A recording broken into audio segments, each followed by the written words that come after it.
안녕하십니까. 늦은 밤이지만 잠깐 방송을 하게 되었습니다. 우리 인간 대인 관계 속에서 가장 중요한 하나의 문제가 있습니다. 서로 상대방의 허물과 약점을 조사하는 것입니다. 우리는 본래 자기 자신을 점검하고 조사해서 자기를 바꾸고 자기가 회개하고 이러한 자기 자신을 새롭게 하고 변화시켜서 하나님의 마음에 합당한 사람 되는 것이 중요한 건데 대체로 저희들이 그렇게 하지를 않고 다른 사람의 약점과 문제를 교정하려고 덤빈다는 것입니다. 그렇게 되면 그게 잘 되면 얼마나 좋겠습니까? 부작용이 많아서 서로 다투게 되고 갈등하게 되고 나중에는 서로를 미워하는 그런 좋지 않는 감정으로 발전합니다.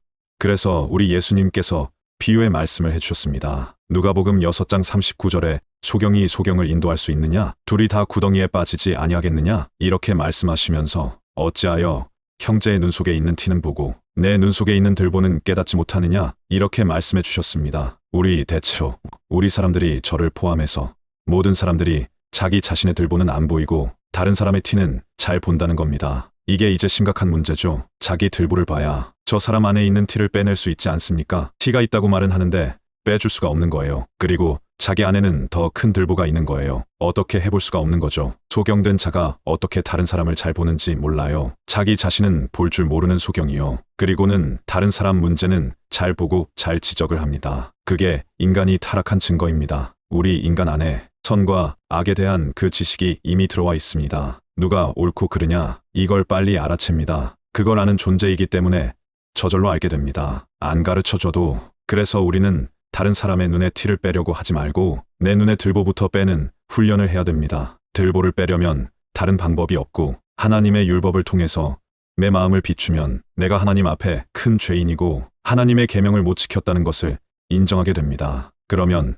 다른 사람들과의 대화 또 관계 이런 데서 상당히 부드럽게 할 수가 있습니다. 자기 자신을 주장하지 않고 다른 사람을 더 긍정적으로 관대하게 대할 수가 있습니다. 그러면 가정 안에서 부부 간의 관계도 더 원만해지고 사회생활 할 때도 그렇게 하면 효과가 더 좋아지지요. 우리 예수님 믿는 분이든지 안 믿는 분이든지 간에 내 눈에 들보부터 빼고 내가 눈이 밝아져야 다른 사람의 티를 빼줄 것 아닙니까? 아니, 다른 사람 문제는 잘 보는데 사실 문제 해결할 수가 없어요. 자기 눈에 들보가 있는데 다른 사람 문제를 어떻게 해결을 합니까? 그 사람도 그걸 해내려고 해도 잘 안 돼 가지고 못한 거예요. 그 사람한테 자기 눈에 들보는 모르고 내 눈에 티를 빼라. 그러면 서로 간에 기분이 나빠집니다. 저는 나보다 더 큰 문제가 있고 더 큰 결점이 있으면서 나의 이 작은 것을 가지고 물고 늘어진다.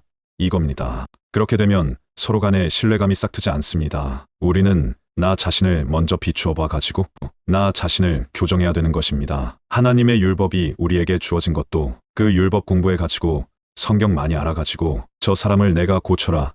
저 사람을 가르쳐라 깨닫게 해라. 이런 게 아니고요. 내 자신을 깨달아라. 이겁니다. 내 눈에 들보를 빼내라. 이겁니다. 내가 소경인 줄 왜 모르냐? 이거예요. 우리 예수님 말씀은 이제 우리가 소경인 줄 알았으니까 우리 눈에 들보부터 내버립시다. 그것은 주님의 말씀 앞에 가야 들보가 뭔지도 알고 그것을 빼낼 수가 있습니다. 하나님의 말씀만이 우리 인간을 교정할 수가 있습니다. 그래서 주의 말씀은 내 발의 등이요. 내 길의 빛이 되십니다. 이렇게 기록되어져 있습니다. 여러분 오늘 밤에도 평안한 밤 되시고요. 여러분의 삶에 하나님의 무한대의 축복이 임하시고 있습니다. 아멘 하시고 받아들이면 하나님께서 여러분에게 결제해 주십니다. 그래서 여러분의 삶에 그러한 평안, 감사, 축복, 이런 하나님의 긍정적인 은혜가 여러분에게 풍성히 임할 줄로 믿습니다. 평안한 밤 되십시오. 감사합니다.